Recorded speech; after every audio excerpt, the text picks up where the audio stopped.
예수님이 행하신 이적들을 세 가지씩 세 쌍으로 배열해서 마태가 소개하고 있다 하는 말씀을 지지난주에 드렸습니다. 그리고 우리는 그 첫 번째 세 가지 이적을 살펴보았습니다. 오늘은 이 첫 번째 세 가지 이적이 지니고 있는 의미가 무엇인지를 정리하고 그리고 다음 주부터는 그 다음 본문으로 넘어가도록 하겠습니다. 본문에 기록된 기적 이야기를 단순히 예수님이 병든 사람을 낫게 하신다 하는 단순한 치유 이야기로 보는 것이 아니라 이 치유 기적을 통해서 죄와 그 치유에 대해서 말씀을 통해 우리에게 가르치는 바가 무엇인지를 살펴볼 필요가 있습니다. 다시 말하면 단순한 질병의 치유가 아니라 죄병의 치유라는 관점에서 이 말씀을 봐야 된다는 것입니다. 그런 시각으로 이 말씀을 보면 본문에서 몇 가지 분명한 교훈을 찾을 수 있습니다. 첫째는 우리 모두가 영적으로 병들었다는 것입니다. 병들었을 뿐만 아니라 우리 모두가 이 죄병으로 인해서 죽어가고 있다는 것입니다. 이것이 이 마태복음에서 문둥병자를 치유하시는 이야기로 시작하는 이유입니다. 문둥병자는 죽은 것과 다름없는 존재로 여겨졌습니다. 지지난주에 말씀드렸듯이 문둥병자는 살아있는 시체로 간주되었다는 사실을 기억할 필요가 있습니다.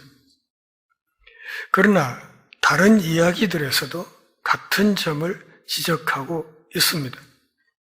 백부장의 하인은 죽어가고 있었고 베드로의 장모에 관한 한 항생제와 아스피린이 나오기 전인 고대 사회에서는 다른 어떤 원인보다 이 열병으로 사망하는 사람들이 많았다는 사실을 기억할 필요가 있습니다. 그러니까 질병의 종류에 상관없이 이 모든 병들이 다 죽음에 이르는 병이었다는 사실입니다. 이 세 가지 이야기의 요점은 우리 모두가 다 죄로 인해 멸망하고 있으며 우리를 구원할 수 있는 인간적인 치료법은 우리에게 없다는 것입니다. 사실 문제는 단순히 몸이 아픈 것보다 훨씬 더 심각합니다. 바울은 에베소 교인들에게 우리가 스스로를 도울 수 있는 능력에 관한 한 우리는 이미 죽었다고 말했습니다. 여러분, 혹시 수족관에 가보시면 횟집에 앞에 있는 수족관에 수족관 안에 담아놓은 활어들이 있지요. 아직 살아있는 물고기들을 담아둡니다. 그 물고기들은 죽은 것이 아닙니다. 엄연히 수족관 안에서 헤엄을 치고 돌아다니고 있습니다. 그런데 우리는 그 수조 안에 있는 물고기들을 죽었다 이렇게 말할 수 있습니다. 왜냐하면 이 물고기들의 죽음이 확정적이기 때문에 그렇습니다. 언제라도 주인이 뜰채를 집어넣어서 휘저을 때 거기에 걸리면 그대로 죽는 것이고 수조 밖으로 도망칠 길이 없기 때문에 지금 살아있긴 하지만 이 물고기들의 죽음은 확정적이어서 그 물고기를 죽었다 이렇게 말할 수 있습니다.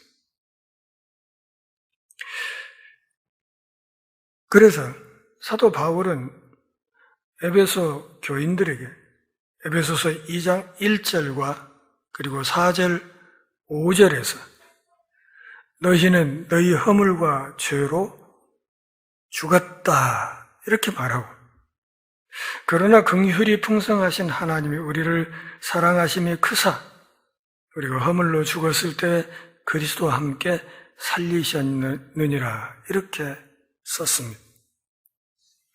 너희 허물과 죄로 죽었다. 죄로 죽을 수밖에 없는 우리가 아니라 우리의 허물과 죄로 이미 죽은 것이나 진배 없다 그런 뜻입니다. 그것은 수족관 안에 있는 물고기와 그 신세가 크게 차이가 없기 때문에 그렇게 쓰는 것입니다. 그러나 마태는 이 시점에서 부활 이야기를 말하는 것이 아닙니다. 그는 예수님이 사역 초기에 어떻게 병자들을 고치셨는지를 이야기하고 있습니다. 그리고 마태는 우리의 이 절망적인 상태를 불치병으로 제시하고 있는 것입니다. 하나님과 오직 그분의 능력만이 우리를 고칠 수 있는 능력이라는 것입니다. 그것이 없다면 우리는 영원히 멸망할 것이기 때문입니다. 두 번째, 그러기에 우리에게는 구세주가 필요하다는 사실을 이 치유 기사에서 마태가 말하고 있습니다. 이것이 대단히 중요한 요점입니다. 우리에게는 구세주가 필요하며 예수님이 바로 그 구세주라는 사실을 마태가 강조하고 있습니다. 이것이 마태가 이사야서 53장 4절 말씀을 인용해서 처음 세 번의 치유에 대한 이야기를 요약한 분명한 이유일 것입니다. 53장 4절에서 뭐라고 말했습니까? 그는 실로 우리의 질고를 지고 우리의 슬픔을 당하였거늘 우리는 생각하기를 그는 징벌을 받아서 하나님께 맞으며 고난을 당한다 하였노라. 그분이 십자가에서 고난을 당하고 죽으신 것, 그 이유는 우리의 죄짐을 대신 지셨기 때문이다. 이렇게 이사야서 53장 4절 말씀, 메시아 사역에 관한 말씀을 인용함으로써 이 세 가지 치유 이적 기사를 마태가 마무리하고 있는 그 이유를 명확히 알아야 된다는 것입니다. 이 말씀은 질병의 치유와 죄의 병을 치유하는 것 사이의 연관성을 표현하고 있지만 동시에 장차 오실 메시아적 구세주를 예언하는 구절에서 나온 말씀이기도 합니다. 예수님이 바로 그 구세주이시다는 사실을 강조하기 위해서 이사야서 53장 4절 말씀을 인용해서 결론을 맺고 있다는 것입니다. 인간의 죄를 치유하고 용서할 수 있는 예수님의 권세가 그 증거입니다.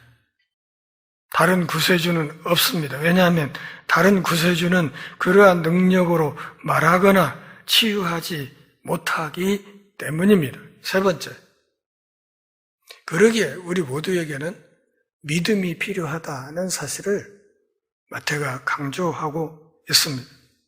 조금 전에 인용했던 에베소서 2장 말씀을 언급하면서 하나님이 보시기에 우리는 단순히 죄로 병든 존재가 아니라 실제로 죄로 죽은 존재이며 부활이 필요하다는 것을 말씀드렸습니다. 그러나 이 구절은 또한 하나님의 구원이 우리에게 오는 통로가 믿음이라는 사실을 명백히 가르치고 있습니다. 믿음은 우리가 공로를 인정받을 수 있는 우리의 선행이 아니라 우리가 그분을 믿도록 가능하게 만드시는 것입니다. 그런 점에서 우리가 갖고 있는 믿음 역시도 하나님의 선물이라고 말할 수 있습니다. 그럼에도 믿음은 여전히 우리가 해야 하는 일이며 그것은 반드시 필요한 것입니다. 다시 말하면 우리는 반드시 믿어야 한다는 사실을 알아야 합니다. 하나님은 우리를 위해 믿지 않으십니다. 에베소서 2장 8절, 9절은 이렇게 말하고 있습니다. 너희가 그 은혜를 인하여 믿음으로 말미암아 구원을 얻었나니 이것이 너희에게서 난 것이 아니요 하나님의 선물이라.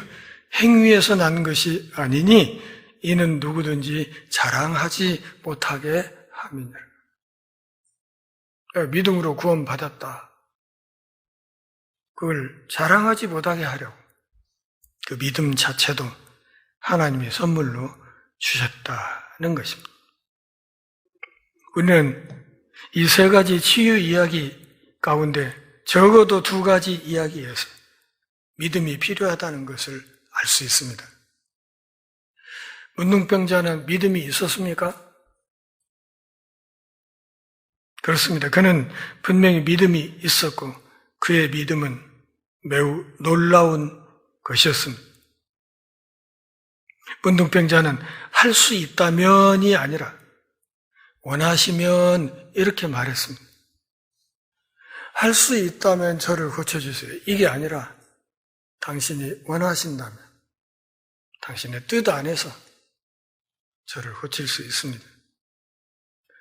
원하시면이라는 말은 당신은 모든 것을 할 수 있는 분이신데 중요한 것은 나의 이 병에 대한 당신의 뜻입니다.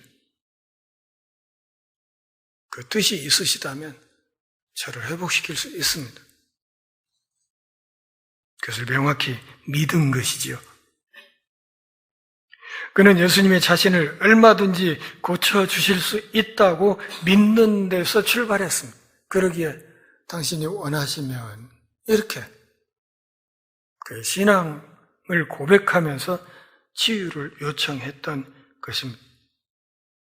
그에게 있어서 유일한 질문은 예수님이 정말 자기를 고쳐주는 것을 원하실지 원하지 않으실지 그 여부밖에 없었습니다.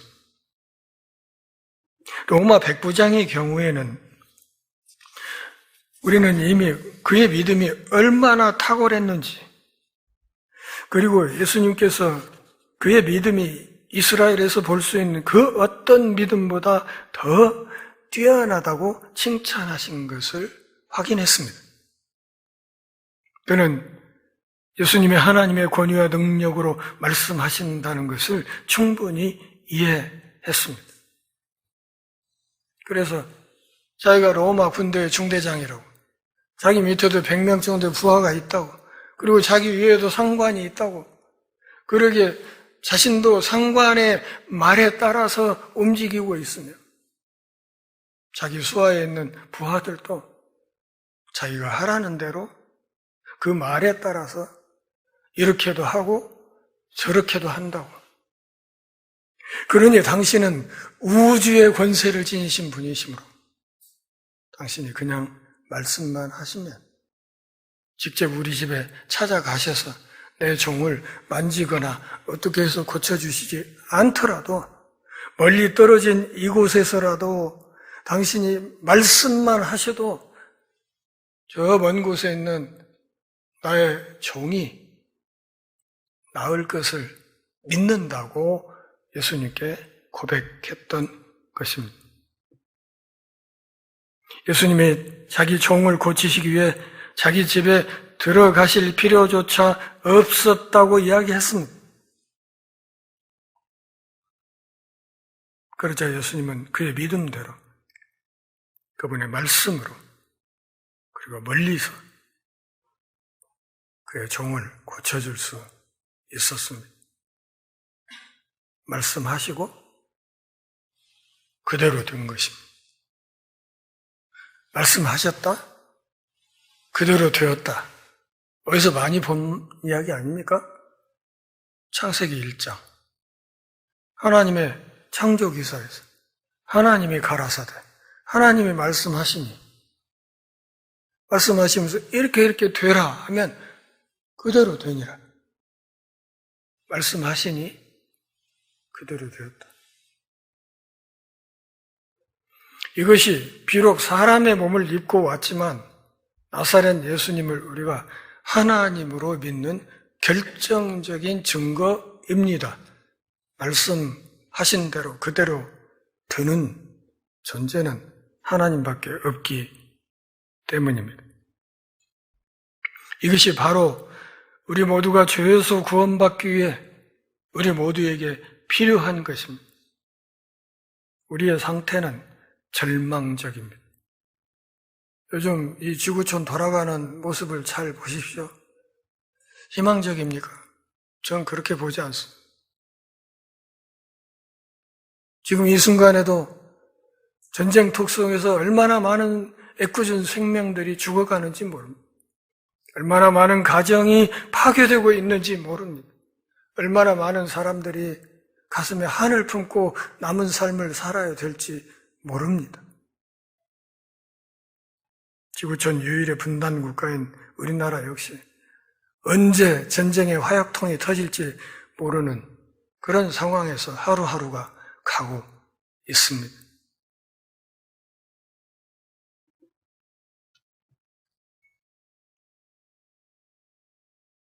예수님만이 우리를 구원하실 수 있는 의사이시지만 중요한 것은 우리가 그분을 믿어야 한다는 것입니다. 사랑하는 동역자 여러분, 예수님을 구주로 그리고 주님으로 믿으십니까?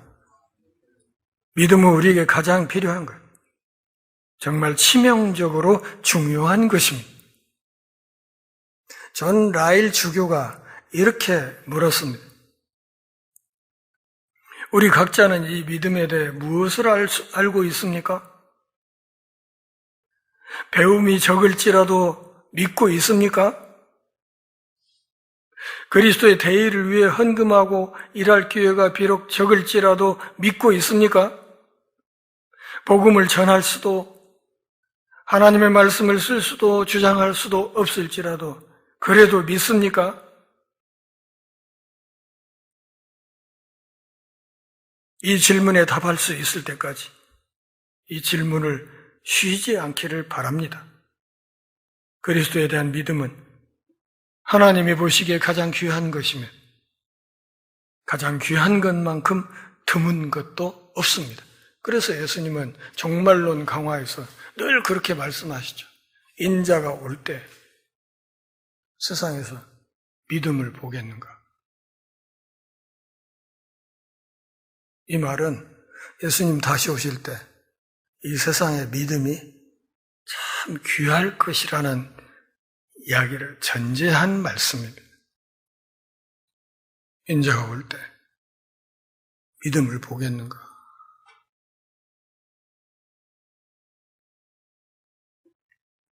어떤 집사가 죽어서 예수님 앞에 갔다던가요? 갔더니 별로 반가워하지도 않더래. 그런데 어느 날 갑자기 예수님이 여러분 전부 일어서시오. 그리고 박수를 치시오. 하더라는 거예요. 그래서 박수를 치는데 어떤 사람이 하나 오더랍니다. 입이 이만큼 나와가지고 세상에 예수님도 사람을 차별합니까? 응? 제가 왔을 때는 그냥 무덤덤하게 그러더니 저 사람이 뭐라고 보니까 그렇게 박수를 치세요. 치라고 하세요. 하고 이제 항의를 했더니 예수님 말씀이 야 진짜 오랜만에 목사가 하나 들어왔다. 그러더라고요.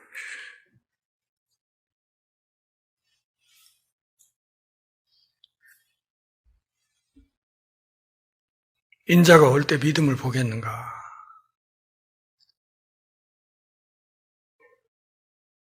믿음이 정말 귀한 것이라 하는 것을 말하고 있습니다. 참된 그리스도인은 믿음으로 살고, 믿음으로 서고, 그 믿음으로 세상을 이기는 것입니다. 이 믿음 없이는 아무도 구원받을 수 없습니다. 네 번째, 이 믿음에 삶과 죽음이 걸려있다. 믿음 여부에 따라서 살 수도 있고 죽을 수도 있다. 이 믿음이 치명적이라는 것을 말하는 것입니다. 여러분, 저쪽 한병로 여행 가면 치명자산 있죠? 그 치명 뜻이 뭐예요? 치자가 둘 치자죠. 버린다. 그런 뜻이죠. 목숨. 천주교 선교자들 처형했던 곳이에요. 목숨을 버렸던 곳. 치명적인데 목숨이 왔다 갔다 하는 일이라 그런 뜻이에요.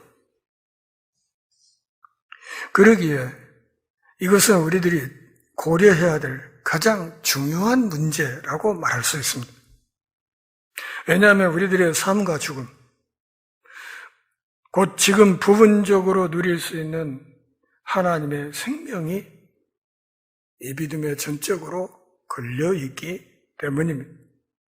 나중에 우리가 완전히 영원토록 누릴 수 있는 하나님의 생명, 또는 지금은 충분히 나쁘지만 이 존재의 단계에서 영원으로 넘어갈 때 형언할 수 없을 정도로 비극적이고 피할 수 없게 될 죽음의 길이 있기 때문에 그런 것입니다.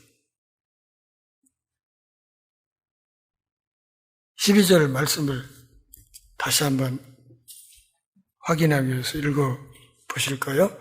그 나라의 본 자손들은 바깥 어두운 데 쫓겨나 거기서 울며 이를 갈게 되리라. 본 자손이란 말이 무슨 뜻이에요? 자기는 구원받았다고 안심탕 먹고 있는 사람들이란 뜻이죠. 바깥 어둠 속으로 던져져 울며 이를 갈미 있을 것이다.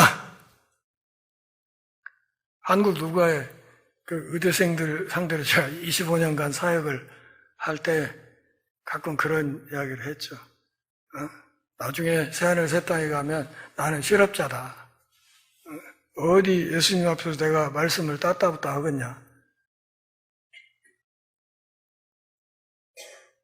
의사 여러분들도 거기 가면 실업자다. 거기는 아픈 사람이 없기 때문에. 그런데 치과 치대생들은 저 지옥 문 앞에 가면 개업은 할 수 있을 것이다. 울며 일을 가는 사람들이 많이 있을 테니까 그렇게 농담도 한 번씩 하고 그랬습니다.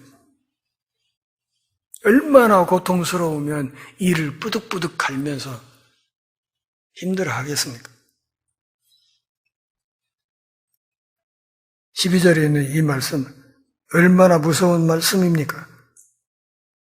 그리스도의 가르침이 없었다면 그 누구도 감히 이런 말을 할 수 없었을 것입니다. 하지만 예수님은 당신이 무슨 말을 하고 있는지 알고 계셨습니다. 그렇지 않습니까? 그분을 통한 구원, 그분을 믿는 믿음으로 인한 구원, 이것이 너무 값지고 귀하고 영광스러운 것이기 때문에 그것에서 벗어나는 것이 얼마나 치명적으로 위험한가를 12절에서 경고하고 있었던 것입니다. 그렇다면 지금이라도 이 죄에서 돌이켜 그분을 나의 구세주로, 나의 주님으로 믿어야 하지 않겠습니까? 이 세 가지 치유 기적 속에 등장하는 사람들은 모두 다 그렇게 했습니다. 그분을 믿었고 그 믿음으로 구원의 은혜를 누릴 수 있었습니다. 오늘 우리도 마찬가지입니다. 사랑하는 동역자 여러분, 많은 사람들이 죽음을 두려워합니다.